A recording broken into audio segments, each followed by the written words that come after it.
But let's dig into this, Representative Gaetz, and thanks for joining us again this weekend. That has been one of the questions here, and I do want to go to the way we had started with Representative Dingell, and that is the question of what Lindsey Graham had suggested. I'm not sure, do we have the sound from Lindsey Graham? Okay, let me play that now for you, Representative Gaetz, and I'll get your response. Here's what I think might work.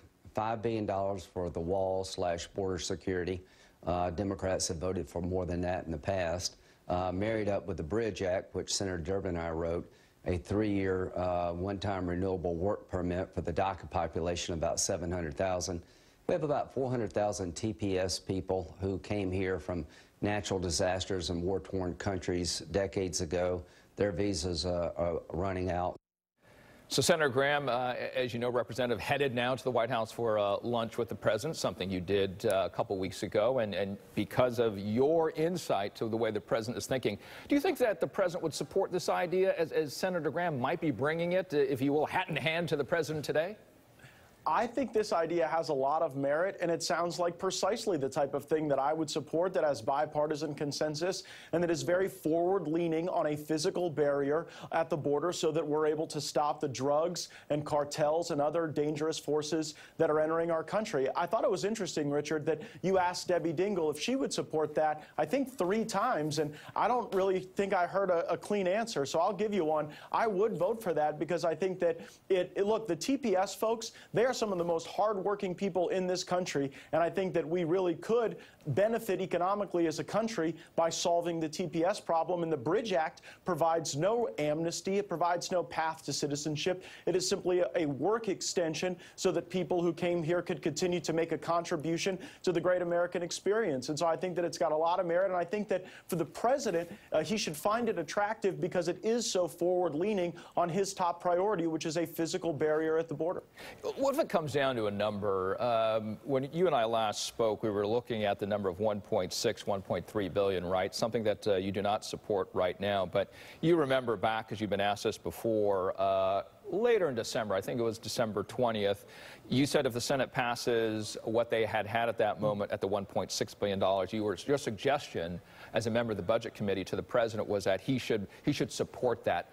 Do you no longer support that idea of 1.6? Well, that package had an additional $25 billion for other border security measures. And so, look, what I can tell you, Richard, is that there are multiple offers that have gone back and forth, well, really from the White House to try to get to that type of a solution. So, yeah, if you had a $25 billion border security package, I think that you could possibly get there. If you had the Bridge Act, I think you could have more of that $25 billion spent on a wall or steel slats or strategic fencing. And so, you know, what I think my colleague Debbie Dingell got right in her interview with you is that we can have drones and technology and other strategic assets in place. But when you look at San Diego, when you look at places in Arizona where they have built walls and borders, those have been the most effective ways to stop the most harmful forms of illegal immigration, the child smuggling, the human trafficking, the drugs, and the cartel activity that gets very dangerous people in this country who kill folks. You have heard about the $2.5 billion number now. You know, we didn't know about it last weekend. We knew there was some offer that was brought up by the vice president as he did go up to the Hill. We found out yesterday through our report, Friday and Saturday, that we learned it was $2.5 billion. Do you support that number? Because the vice president clearly had the checkoff from the president of the United States when he did make that offer.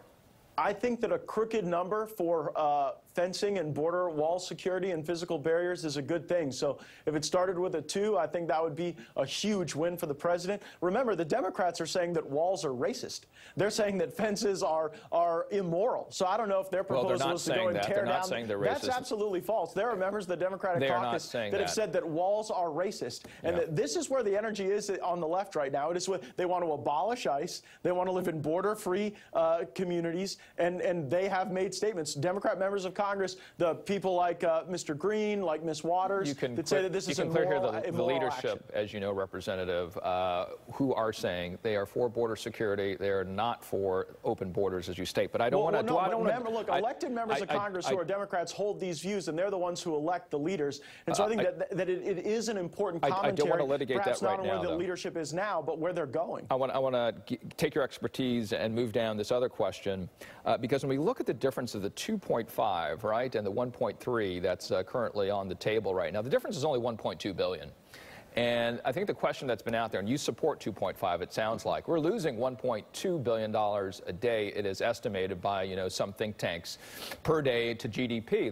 We're now in the $9–10 billion space. And so a lot of folks are saying, hey, let's just get this done. I'm going to lose $1,700 already up to date from my paychecks. So can Congress, led by right now the Republicans, can you all just get it done?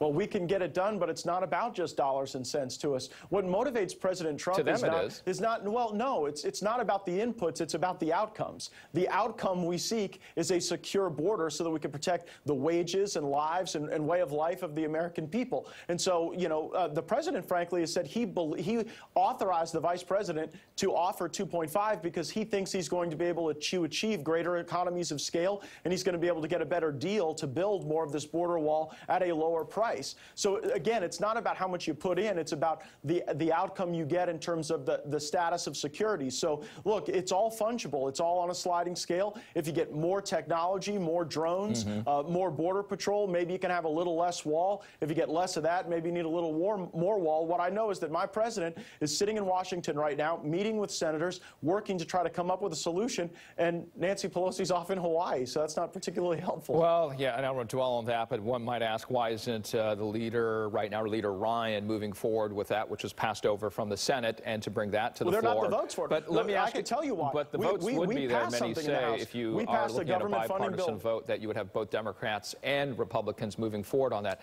Finally, though. But by whose count, Richard? Because remember, Nancy Pelosi was the one that said we couldn't get the votes for $5 billion. And so, again, I don't necessarily think that the left is doing the right vote counting when it comes to our majority. The Senate bill. But I'm going to finish with this because being a smart business thinker, you understand the amount of trade that's crossing our border with Mexico, either number 1 or 2, depending on which year we're looking at.